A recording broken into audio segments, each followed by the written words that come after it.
Kita beralih ke informasi lain, harga komoditas cenderung bergerak bervariasi di perdagangan hari ini. Harga emas koreksi dalam di tengah penguatan dolar Amerika dan meninggalkan level psikologis di 2.000 dolar Amerika per troy ounce. Sementara harga batubara melesat di tengah meningkatnya permintaan dari China dan CPO naik tipis ditopang oleh menipisnya jumlah stok. Harga emas terjun bebas di tengah ekspektasi pasar mengenai kenaikan suku bunga acuan Bank Sentral Amerika Serikat The Fed. Pada perdagangan Senin, emas ditutup di posisi 1.994,77 dolar Amerika per troy ounce, turun 0,41%. Pelemahan juga membuat emas terlempar dari level psikologi 2.000 dolar Amerika per troy ounce untuk pertama kalinya sejak 10 April atau sepekan terakhir. Harga emas juga masih melandai pada perdagangan Selasa pagi menjelang siang di posisi 1.994,24 dolar Amerika per troy ounce, melandai 0,03%. Ekspektasi pasar mengenai kebijakan The Fed membuat dolar Amerika Serikat menguat. Dolar Amerika yang menguat memuat emas semakin mahal dan tidak terjangkau untuk investasi. Pada penutupan perdagangan Selasa waktu setempat, harga batubara di ICE Newcastle Coal kembali melesat 2% di level 206,25 dolar Amerika per ton. Kenaikan dipicu atas melonjaknya impor batubara ke China dari Australia karena keunggulan harga.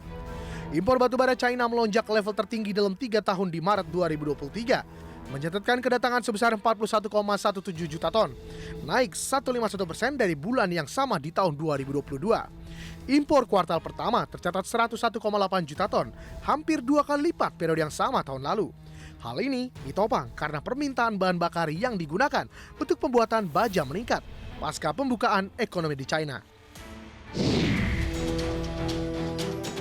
Harga minyak kelapa sawit di crude palm oil CPO di Bursa Malaysia Exchange terpantau menguat tipis setelah koreksi dalam pada perdagangan hari sebelumnya.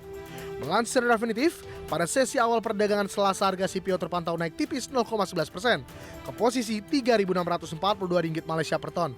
Kenaikan terjadi setelah pada perdagangan Senin, harga CPO ditutup di posisi Rp3.638 Malaysia per ton, jatuh 1,73%. Dalam 4 hari terakhir, harga CPO sudah anjlok 6,4%.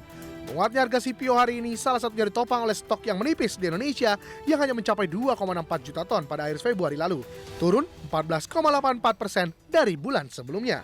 Dari berbagai sumber untuk IDX Channel.